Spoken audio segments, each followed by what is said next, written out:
C'è un luogo a Santa Margherita Ligure dove il presepe si può scoprire e ammirare in forme e modi diversi. In un luogo unico, suggestivo e speciale come l'ex convento dei frati cappuccini, la rappresentazione della Natività di Gesù ha le sembianze delle statue quasi a grandezza naturale distribuite tra le vecchie cantine, il giardino e la grotta nascosta, ai sorrisi e l'accoglienza dei figuranti che si muovono in questi spazi. Hanno la cura dello storico presepe dei frati allestito in chiesa, ma anche le luci, le musiche e i costumi del racconto del primo presepe vivente realizzato da San Francesco nel 1223, messo in scena nel mini musical Un vagito nella notte, scritto dal regista Carlo Tedeschi e portato sul palco dai ragazzi della RDL Academy, l'associazione che da più di un anno a questa parte ha in gestione la struttura. Per scoprirne la magia di tutte queste basta varcare la soglia dell'ex convento. Uno ad altezza naturale,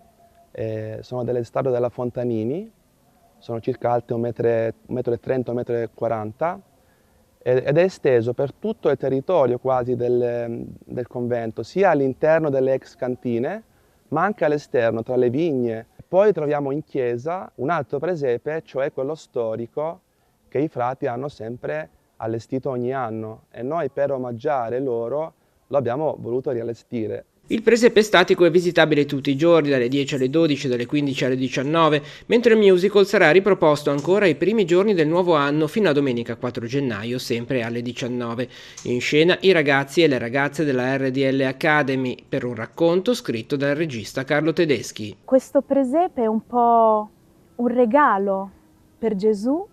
ma è anche un regalo per tutti quelli che lo vengono a vedere, perché è uno spettacolo che tocca i cuori, ti fa vivere veramente l'essenza del Natale, di quel Gesù che si fa piccolo, si fa bambino, ma che poi durante la rappresentazione si vede che riempie le vite di tutti quelli che lo hanno incontrato.